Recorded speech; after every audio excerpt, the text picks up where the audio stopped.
Great. What is your designation in Monash University, Malaysia? And could you please state your name? My name is Charulatha Pitigala. So people call me the Charlie or Charu, and I am one half of the women's officer representation on campus. Okay. Are you happy with the sanitary napkin dispensers in Monash? So the sanitary napkin dispensers on Monash has definitely been an issue for the past few years. Personally, I'm not happy or satisfied with the condition of them, but there are also a lot of issues that intertwine with the whole problem that it has on campus. Um, should I elaborate more? Yeah. Okay. So in previous years, the women's officers have worked closely with the admins to make sure that the napkin dispensers are updated and improved in models, as well as like the issues that they have with the coin dispensers. But there has been a bit of reluctancy from the admin side to change it on campus, which has been pretty problematic. So in our years for women's officer, Fiza and I have been working towards trying to find hopefully another alternative to that, which wouldn't maybe jeopardize the timeline that we have with our events. So one of the things that we're doing that's helping to work towards that is we're trying to look for sponsorships to be giving out pads onto campus. And so we've been approaching with the external liaisons departments for the president's portfolio, is that we have a representative who's involved with contacting sponsors such as Kotex, Always, just to see if we can get some sponsorships on getting free pads onto campus. That way we can help with distributing them. Okay, great.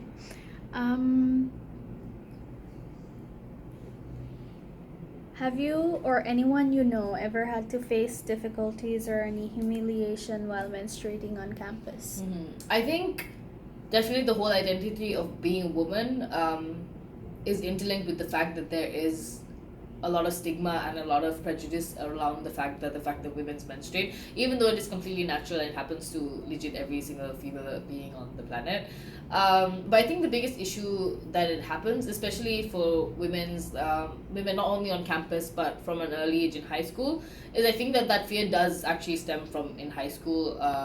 There's always this notion that the schoolmates are always going to make fun if like there's a stain on the back, or like what if you accidentally leak, and so I think that does get carried on to university as well. But I feel like definitely in university opposed to high school is that stigma is relatively low in comparison, but it doesn't mean that it's not there, and it isn't apparent on an everyday basis. Personally, it's always a fear with friends, because especially if someone is on their period, we kind of have like checks and balances to make sure that at least one, like someone would be like, oh, can you just like look and see, and so they like pretend to walk and then you can like just see, and they make sure that there isn't a stain. So I think there's always that fear that's always there, and so because of the fact that that is apparent, it shows that it is still a huge issue in terms of humiliation on campus. And how do you think this can be overcome?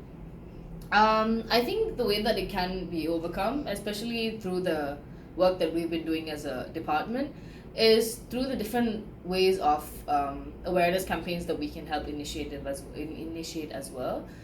For example, the women's officers last year did an amazing job with having an anti-period shaming campaign, and for that they gave out like red cupcakes, and they gave out free pads and free tampons as well on campus, and that just kind of like helps to break away the stigma surrounding menstruation.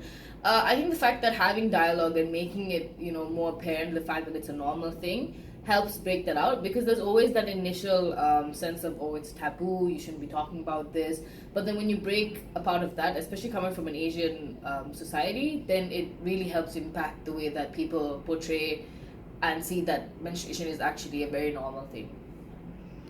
What do you have to say to all the universities that do not have facilities like sanitary napkin dispensers? Well, definitely university campuses and universities as a whole is kind of like the main platform for change to be advocated for and for change to be initiated in. So especially it can be hard when certain governments still have luxurious tax on sanitary products. So in that case, where universities can come in is at least they can make a stance and be like, look, like it's not supposed to be a luxurious product, because it's not a luxury product. And so in that sense, that if universities, Yeah. Sorry. no worries, I can just continue from that. Yeah.